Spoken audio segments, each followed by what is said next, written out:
Ushawahi kujiuliza kama kuna watu wanalipwa fungu la mshahara kila mwezi ili kukukela, kukusemesha, kukuchosha, kukuuzi, yani kila kitu kibaya. Yani kama huwa wanalala wakisubiri jogoo awike ili waje wakuboe. Haya, kunywa maji, tulia, maana leo nipo kuondoa hiyo pressure na hayo makasiriko. Na nakuhakikishia baada ya kuangalia video hii utakuwa na utulivu wa akili, maisha safi ya bila stress na bila hatari ya kuvunja kiungo chochote kutoka kwa adui zako. Ila kuna njia chache tu na ambazo nyepesi sana itatakiwa ufuate. Moja, nguvu ya kutojali. Unapoteza muda mwingi na nguvu nyingi kwenye kujali mawazo ya watu wengine ambayo hayana faida kwenye maisha yako. Yani ni kama watu wamejenga vinyumba vyao kwenye kichwa chako na bado wanakulipisha kodi kwenye kichwa.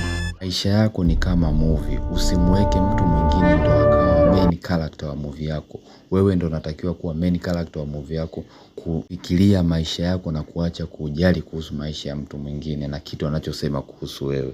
2. Tegemea watu kuwa wajinga. Baadhi ya watu ni wajinga, simaanishi kwa hesabu za kutafuta thamani ya X, hapana. Ila wamekuwa na maarifa madogo ya kimaisha. Mfano, kumuuliza mtu swali ambalo ashakupa majibu jana. Mtu anatype dakika 5 unasubiri afu hakuna kitu. Mtu anatuma paragraph afu mtu anakujibu kama K, hahaha, okay.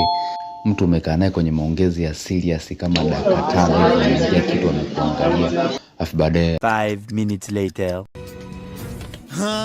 Sometimes ujinga jambo la kitaifa. So kuna muda mwingine badala ya kubishana au kukasirika, shift ubongo wako na sasa huyu mtu ni mjinga.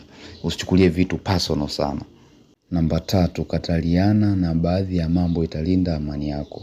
Usikubali negativity za watu wengine kwenye ubongo wako. Kuna mtu anaweka hisia zake kwenye mambo yako kwa sababu kuna vitu vinamchanganya. So anahamishia hasira kwako.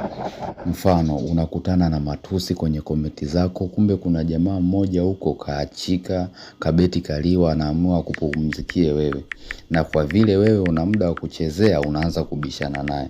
Sasa huo muda ambao unatumia kubishana na ex wako kwenye comment, si bora ungekuwa unatafuta mpenzi mpya.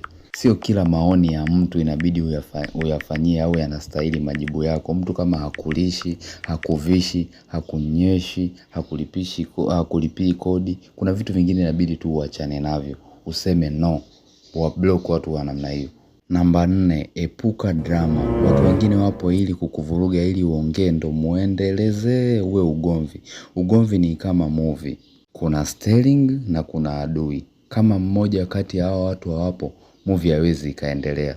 Muda mwingine sio kila ugomvi ni wa kujibu. Just sema, sawa nimekuelewa, naondoka. Hii itafanya either abadilike au akuache, maana mara nyingi watu wanasubiri majibu yako ili kuendeleza ugomvi.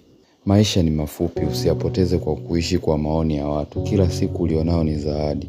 Usiruhusu maoni ya watu wengine yawe gereza lako. Kama umependa na kusikiliza video hii na kuona itakusaidia, please like, share, comment na subscribe.